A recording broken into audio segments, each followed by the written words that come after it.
Hindi siya hinangaan ng kanyang master because of his dishonesty. There is something that was seen in this person, in this steward, that regained the trust of the master. It is an open-ended story. He was not fired. Hindi pa siya tinanggal. Winarningan pa lang siya ng kanyang master. Remember the words? Remember the words of the gospel for the day? Tatanggalin na sa akin. Nandun pa lang siya sa dulo. Kaya nga, he did the inevitable. He did something to remind his master. And for him to be reminded of his humble beginning.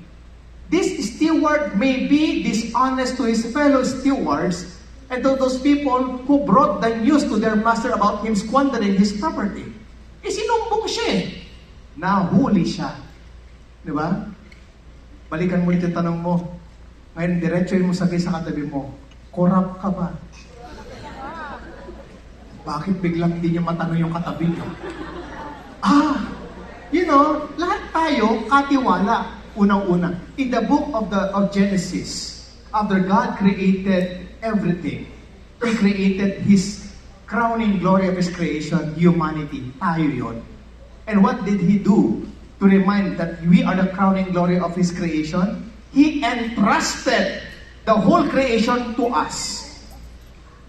He even entrusted to man, to Adam, to name everything. He entrusted the care of His creation to this man. Tayo yun. So, ibig sabihin, katiwala ka. Bakit? Ano ba nakita sa'yo ni Lord?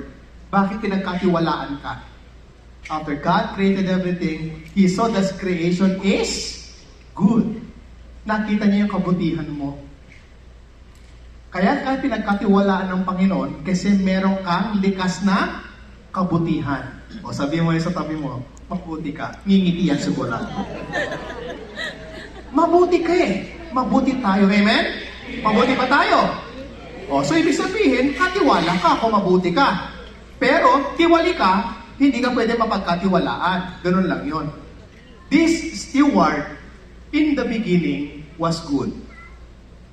In the beginning, the steward was hired by the master because the master saw something good in him. Amen? Along the way, that is the problem. Along the way, like us, bilang tao, kuminsan, nalingat lang ang Lord. Nalingat lang ang master natin sa buhay natin. We become selfish. We think only of ourselves. We think that everything revolves around our very self. Kaya nga, may nangyari. Imbes na mapagkatiwala ka, naging tiwali ka na ngayon. Diba? Ganun nangyari doon sa steward. Inabigay na mabuti siya, na-hire nga siya eh. Pero ngayon, along the way, naging selfish siya. He squandered the property of his master for his own personal benefit. Now, what did the master do? He wanted this steward to return that same goodness. God is something good, more than goodness Himself. You know why? Because every time we commit mistake, what does God do and gives us? He gives us what? Chances. He gives us opportunities to redeem ourselves. Now look at this dishonest steward. Dishonest he may be from the eyes of the many people who have read this gospel for the day. Dishonest he may be to his fellow workers. Dishonest he may be to his master. Yet the master saw in him that there is an opportunity for this steward to return and to revert back to the same goodness from the beginning. Kaya kapatid, ikaw, yun ang maganda sa'yo bilang Kristiyano.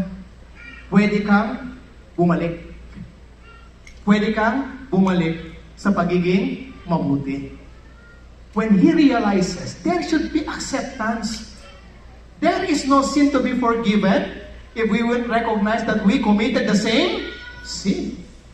Nakita niya, naku, nagkamali ako. Hindi ko kaya magbungkal. Hindi ko nahihiya naman akong mamalimos. Ano sabi niya sa sarili niya? Ganito ang gagawin ko para tanggapin nila ako. He may be not telling to himself about his master, but he did something that is good. He never cheated his master. He never cheated those people.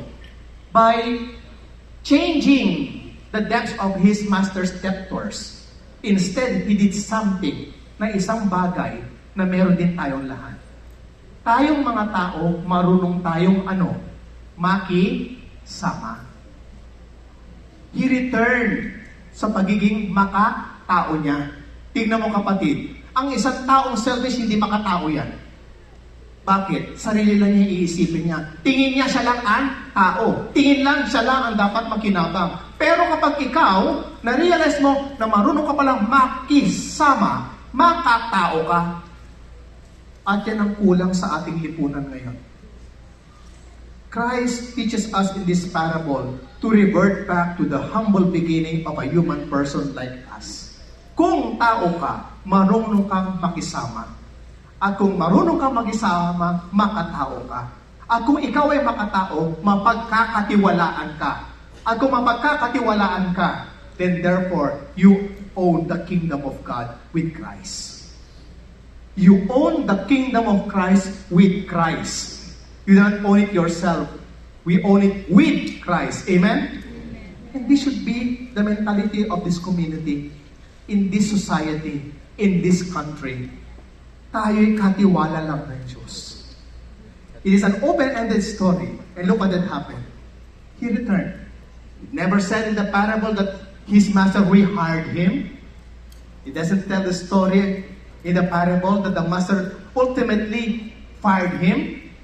But the lesson for today is, let us first think it over. Kailangan pala nating huminto at mag-isip paminsan-minsan. Bakit? Kasi wala naman tayo pinagkaiba sa mga pinag-uusapan ngayon. Lahat tayo corrupt. Lahat tayo tiwali in our own personal lives. Ramon was an 8-year-old young boy. And as an 8-year-old young boy, grade 2, marunong na siya. Tiwali na siya. Corrupt na siya. You know why? Kasi marunong na siyang gumawa ng kanyang sariling ghost project. Sinabi niya sa nanay niya, "Ma, may project kami sa school." At ang sabi niya sa mami niya, "Ma, kailangan ko ng 100 pesos. May project kami sa school." O, di ba? Binigyan naman siya ng nanay niya. Without the mother knowing, yung 40 pesos lang ang kailangan ni Ramon doon sa kanyang school supply. The other 60 pesos, he will going to use it to play video games sa palengke. 5 pesos per 5 minutes. So 1 hour siya. Nagnakaw siya ng oras sa pag-aaral niya. Kilala niyo ba yon? Ako yun nung bata ako.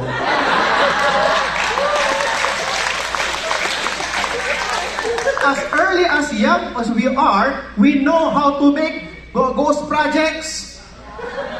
Kaya huwag niyong sabihin, wala kayong kinalaman. Yung pagsisinungaling mo, mister, kay Mrs., that is dishonesty.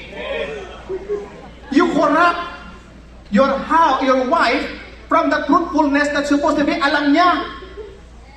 Ikaw magulang, ikaw nanay at tatay, nang hihingi ng oras yung anak mo, ang sasabihin mo, pasensya na anak, kahit na apologetic ka, pasensya na anak, busy ang daddy, busy ang mommy. Tapos makita niya, busy kayo sa cellphone ninyo. That is corruption. That is dishonesty to your children. That you should provide time, ample time to them. Kapag nagsinungaling ka in this community, sasabihin mo, "Sis, Brad, pwede ikaw muna sa trabaho ko this coming feast. May emergency lang." Pero wala palang emergency. That is corruption. Why? You are dishonest to the main goal of this community, especially if we talk about service. Kaya wag nating sabihin wala tayong pinagkaiba sa kanila.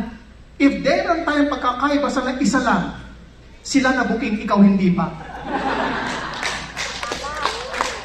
Diba? Hihintayin mo pa ba na mabuking ka? Tapos pare-parehas lang tayo.